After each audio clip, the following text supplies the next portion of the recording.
Assalamualaikum warahmatullahi wabarakatuh. Kami dari kelompok 9 yang beranggotakan saya Resi Yunisa, Intan Ayu Wahyuni, Maya Alipia, Intan Permatasari, Nadia Fitriani, dan Repita Fitriani. Sebelumnya kami ucapkan terima kasih kepada dosen pengampu mata kuliah perilaku organisasi, yaitu kepada yang terhormat Ibu Paringsih yang telah memberikan kesempatan kepada kami untuk mendiskusikan hasil kerja kelompok kami mengenai materi gaya kepemimpinan. Gaya kepemimpinan merupakan suatu cara pemimpin untuk mempengaruhi bawahannya yang dinyatakan dalam bentuk pola tingkah laku atau kepribadian. Gaya kepemimpinan mengacu pada perilaku karakteristik pemimpin saat mengarahkan, memotivasi, membimbing, dan mengelola sekelompok orang. Pemimpin hebat bisa menginspirasi gerakan politik dan perubahan sosial. Mereka juga dapat memotivasi orang lain untuk tampil, berkreasi, dan berinovasi. Apakah ada jenis gaya kepemimpinan yang dapat diterapkan oleh pemimpin dalam suatu instansi atau organisasi yang dapat diidentifikasikan oleh karyawannya? Ketika Anda mulai mempertimbangkan beberapa orang yang Anda anggap sebagai pemimpin yang hebat, Anda dapat langsung melihat bahwa seringkali ada perbedaan besar dalam cara setiap orang memimpin.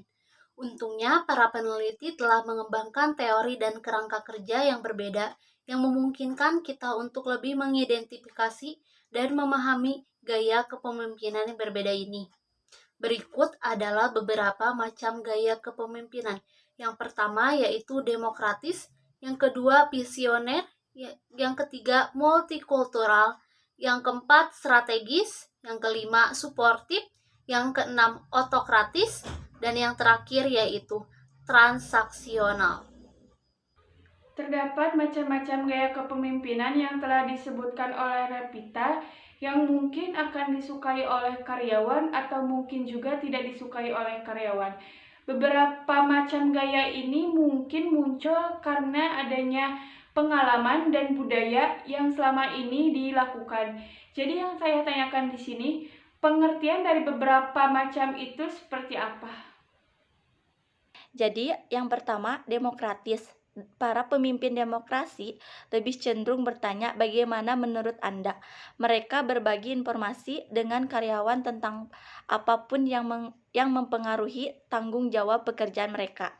Yang kedua, visioner. Pemimpin visioner memiliki gaya kepemimpinan yang berani ambil resiko, mau mendengar masukan serta bertanggung jawab. Yang ketiga, multikultural. Gaya kepemimpinan ini diaplikasikan dalam perusahaan dengan karyawan yang memiliki lintas budaya.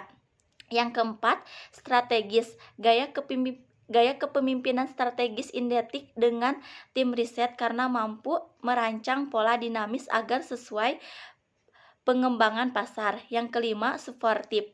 Pemimpin yang bersifat suportif memiliki berbagai ciri-ciri serta mampu menguntungkan pihak bawahan juga, seperti kebutuhan karyawan dapat dipenuhi dan dilibatkan dalam memecahkan masalah.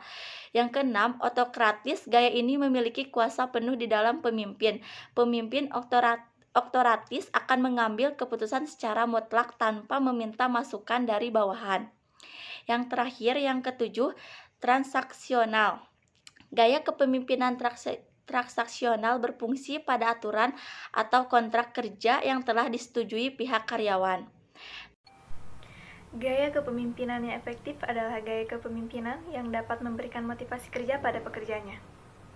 Karyawan dapat memandang pemimpinnya sebagai pemimpin yang efektif atau tidak berdasarkan kepuasan yang mereka peroleh dari pengalaman kerja secara keseluruhan.